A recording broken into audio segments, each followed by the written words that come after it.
Hello everybody, Ray Garner with Garner's Games here to do my weekly comic review. This week is going to be a little dark. Darkness, #1 from Image Comics.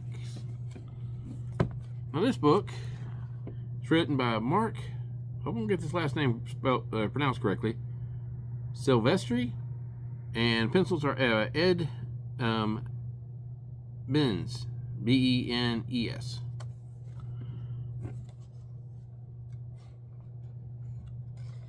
Now this probably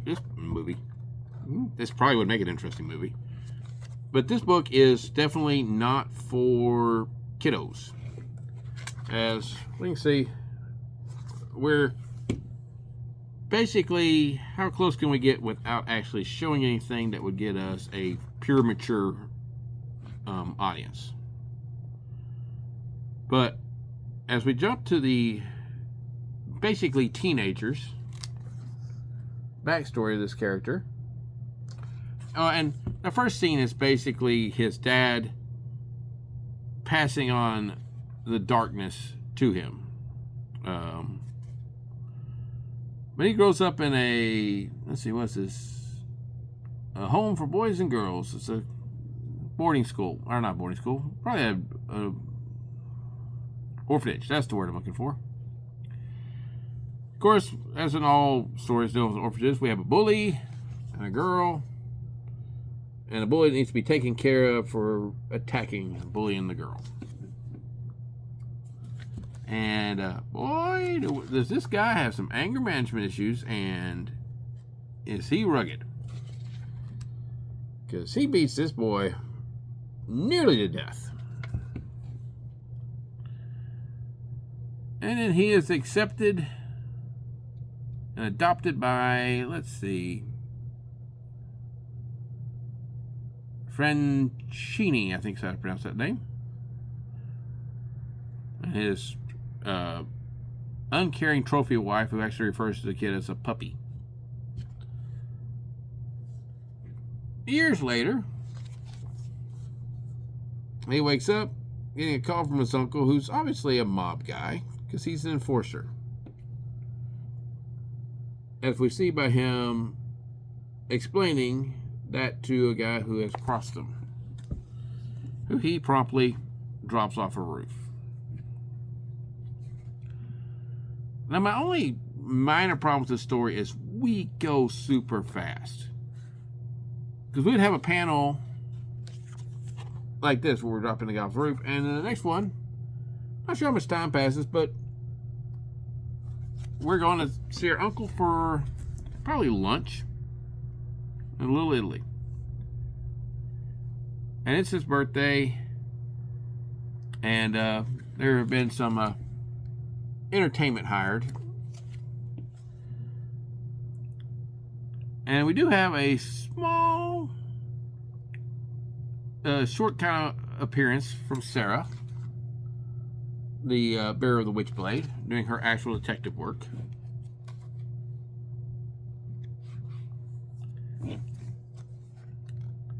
And we have a drive-by shooting to try to take out the uncle and the hitman, which doesn't succeed. And then he recognizes Sarah.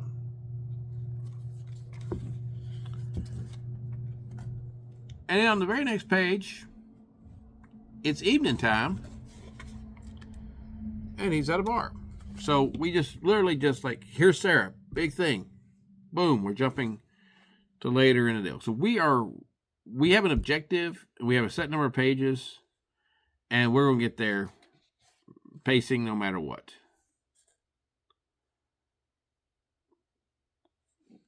And as he's starting to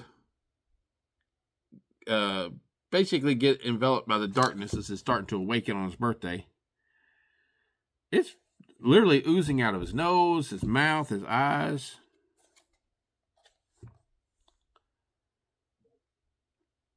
And at this point, we jump to the Empire State Building, and we find out that the Angels have a little bit of a problem with him getting the darkness. And their objective is basically to kill him as he is becoming the bearer of the darkness. And it will basically stop the darkness from having a bearer for several hundred years.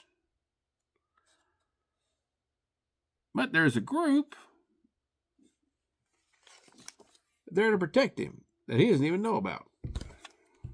And they're willing to fight and die, facing these angels just to give enough time for him to accept the darkness. Which he does.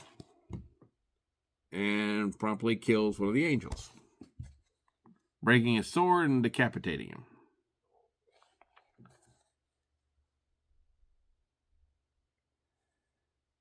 And as he starts to access the power, he teleports in a whole bunch of demons who immediately start attacking and making really bad pun attacks against the angels.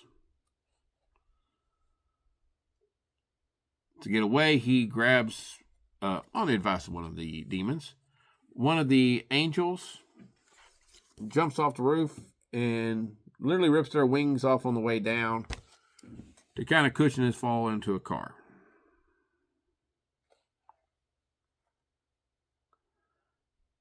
And we time jump to the next morning as he wakes up in the dumpster outside of the aforementioned bar. And we have a hauntingly attractive woman who, if you paid attention to the art earlier, she's the queen of the angels. And she comes to talk to him. And she's kind of flirty with him about it even. Of course, all the women in this book are very flirty with him. Oh, I forgot to mention his name is Jackie. I did actually forget that. I'm sorry. And then a guy who sent the helping squad, I was going to say the attack squad, but they were actually attacking the angels. And he has this dragon tattoo on the side of his forehead and down his cheeks. And they both are calmly talking about how he needs to do what they want him to do. In the end, she actually tells the guy with the tattoo that she hopes he has a strong leash to keep him under control. Which, that doesn't even seem to be important at this time to him. But it gives him a car and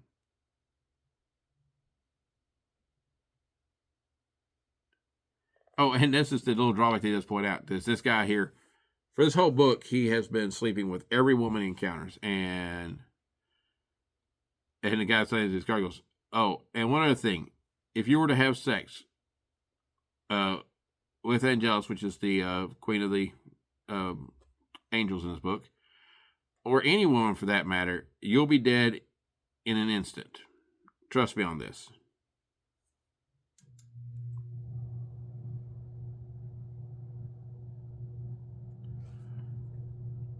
So he goes back to his room, makes a phone call or two, ends up talking to one of the lead guys in his father's Mafia organization to find out that basically the Russians have pushed back against him. They've shot up everybody, killed most everybody, and badly wounded his father, or his uncle, I should say, to where he probably won't make it. And then he calls the demons out and basically wants them to tell him what's going on. And he says, wow, we're the good stuff, Jackie, the fun stuff. So suppressed monsters of lust, rage, chaos, brought to gruesome life. A virtual treasure trove of bad intention. In other words, Jackie, we're you. And that's where the book ends with, of course, the back pages with character designs, stunning artwork, and all the various variant covers shown for you. All in all, this book is a lot of fun. It is a massive information dump on what's going on with this character. Very quick, fast-paced building of the character.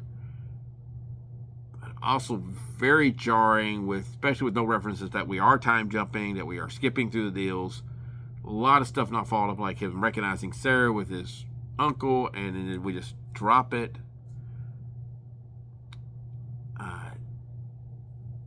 It shows a lot of potential, but it has timing issues, I guess I'd say. Almost like it needs to be re-edited. But I know that's done on purpose, because we're basically, this first issue is an information dump to get you into what's going on in the overall story, and to get you to him having embraced the darkness. That being said, I do like the fact that we keep, kind of the original element of like, okay, we have the Witchblade, super hot woman, lots of guys lusting after her. Darkness, super hot dude, lots of women lusting after him. So, no qualms about, the intent here. But I like the fact, and it's been a long time since I've read the original Darkness, so I don't know if it was different back then. But I do like the concept that it is, if he does anything with a woman, basically he's going to die instantly. So completely, the whole point of the first half of this book of him like just getting around as much as he does, basically he's completely cut off unless he wants to die now. So that's an interesting deal. Of course, the Darkness is super powerful. He just, the claw attacks, taking out the angels. The only thing I really don't understand is on the cover, why does he have guns?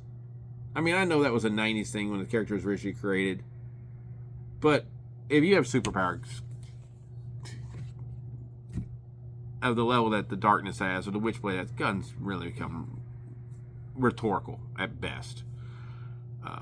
The art on this, though, is amazing. It's pretty much, even if you're not a big fan of the Darkness or you're not a fan of the story, the art is good enough to be, cover price worthy in its own right. So, if you like Witchblade, if you like the old Darkness series, if you just like really stunning art, check out this book. I think you'll enjoy it, and I'll see y'all next week. Watch your nightmares.